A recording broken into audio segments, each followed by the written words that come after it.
It's Masters Week, and we all want to be masters, right? The best at what we do. But who can help us get there? Who can walk the journey with us, carrying part of the load? Who's your caddy?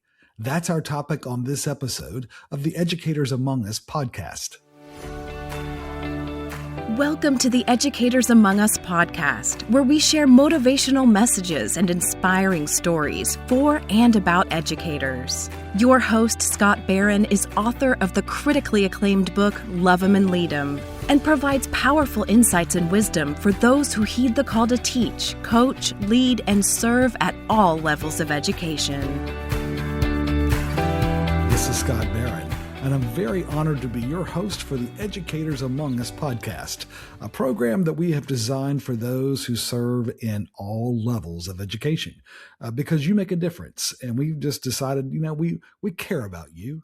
We want you to have something that's just particularly designed for the life and the experiences and the responsibilities of those who serve in all levels of leadership and roles in schools. Right? It's from the administration and the board all the way down to different levels of leadership, to the classroom, to the hallways, to our facilities groups, the finance group, to the library, to the guidance counselors, to the coaches, everybody. It's hard. Listen, I'm not trying to be exhaustive in naming all the different roles, but we're so thankful for you. We're thankful that you are in the mix, that you're making a difference, that you're committed to grow as a master of the craft, right? Because doing this role, it takes practice, it takes learning, it takes mastering, right? Speaking of masters, right? This is Masters Week. This is a special time if you're into golf at all, or even if you're not. There's a lot of people who go and get engaged with that particular golf tournament from all around the world, and it's a unique time. I've actually had the privilege of being there a couple of times there for one of the tournament days, and it's a fascinating place to be and to see all the different people and of course watch some amazing golf and see all the azaleas and all the things that are happening. It's a really special experience, and it's something that we also recognize that it takes a lot of work, of all the things that go into that and the people involved and of course the golfers and what they do and their different roles. And if you've ever had a chance to be on the golf course and watching professional golfers, there's a special relationship between their caddy and their play, right? I mean, the caddy is there on the driving range with them and carries the load, but is also a part of their decision making and is a part of kind of giving them counsel through the journey of the course and playing the different elements that come into the golf course. And that's a unique relationship that sometimes gets underestimated, right? And so we want to be thinking about that is, who's your caddy? Right? Who's the person who's carrying the load with you, who's helping to provide some of that advice and that insight? It's an interesting question to think about. Dan Rather once said, the dream begins with a teacher. The dream begins with a teacher who believes in you and leads you to the next plateau, who gets you to the next mountaintop, right? It's sometimes poking you with a sharp stick called truth, right? Who's willing to say hard things, to prod you on, and to give you perspective because we all need that.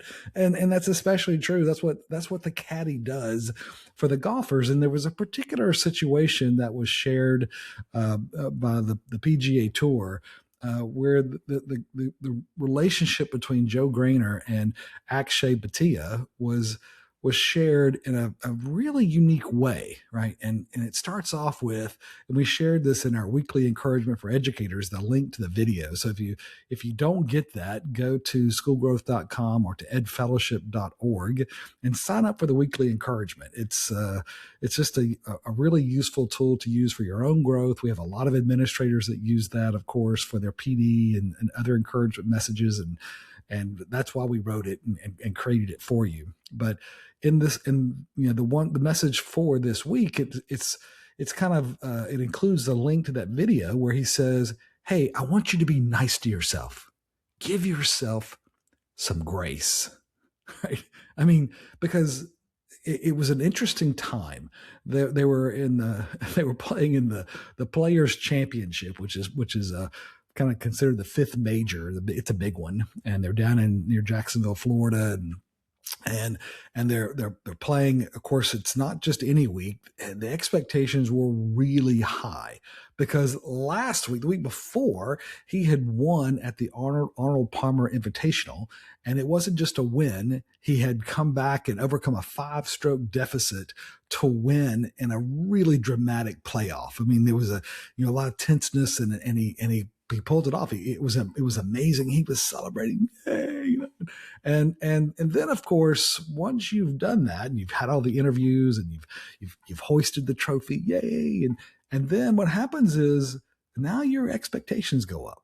Right now you kind of begin to think about, well, I should do this every week. I mean, why can't I do this every week? I should be winning, right? And rather than sticking with his habits, right, Batia then started to think about being great. His mindset started to shift. And so his caddy, Joe, was saying, hey, I want you to be nice to yourself. Quit beating yourself up because you didn't make the perfect shot. Give yourself some grace. That's pretty good advice. I mean, that's the kind of advice we could all learn from, right? Hey, listen, be nice to yourself.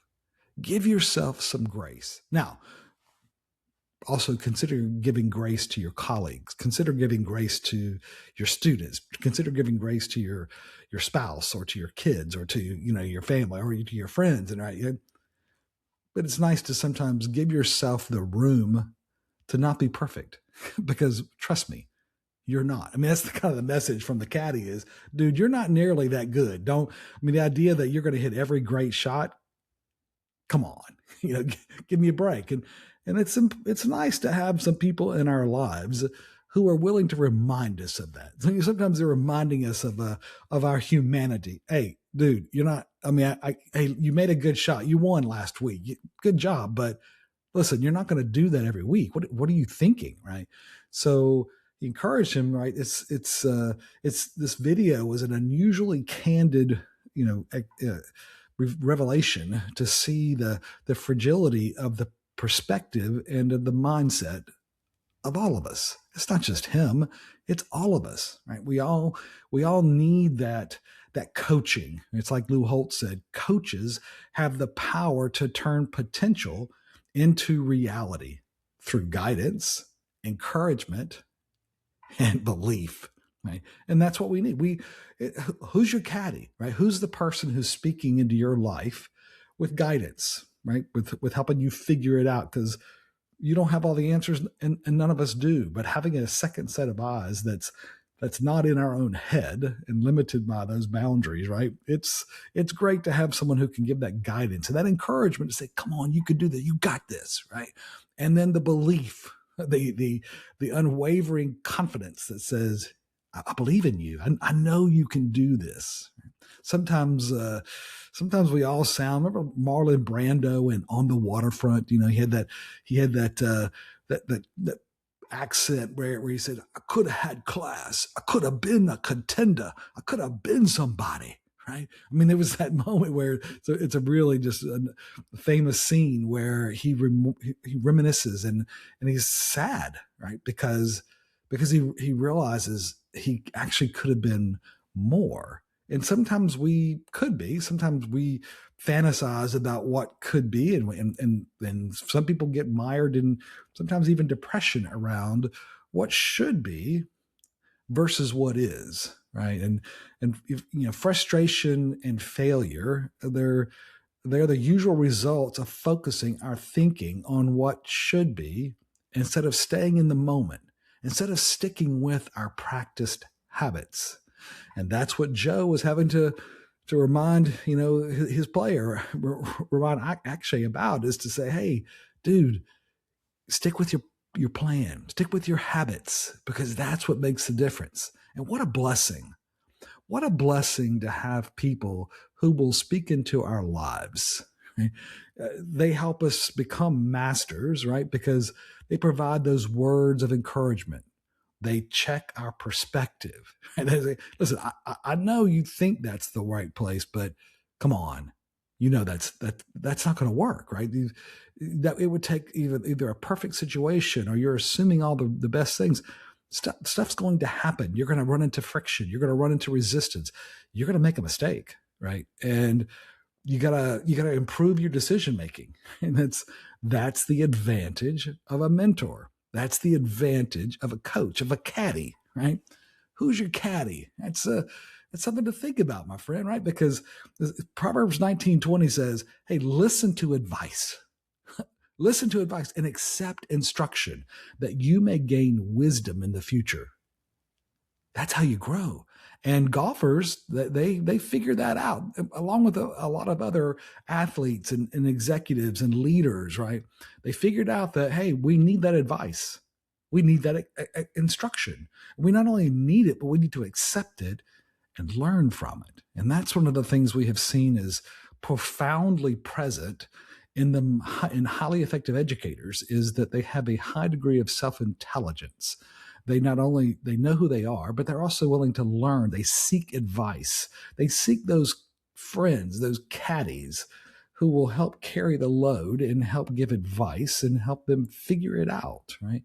It takes a team, the person who will walk the journey with you to help decipher the situation and then choose the best approach to win. That person, wow. I mean, what an incredible gift that is. A great mentor is so hard to find, but some great achievements, they're only possible through that expert guidance that helps carry the load, and as the caddy does, and help you stay out of the hazards.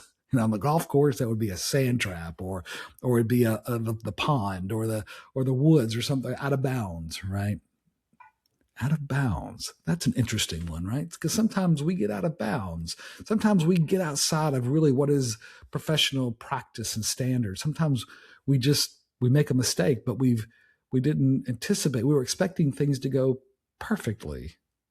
And we know for sure that in school leadership and in school life, that's seldom, because school happens, right? School happens, and we have to have the humility that opens that door to a mentor who can become our shortcut to success, right? They know how to read the situation. They know how to get outside of some of our arrogance and even confidence and say, wait a second, hang on a second. Your better play, your wiser move is here, right? Finding those shortcuts, because they're reading it, they're seeing it, they've been through this separately, they're not in the moment like we are. They're willing to see it from outside eyes, right?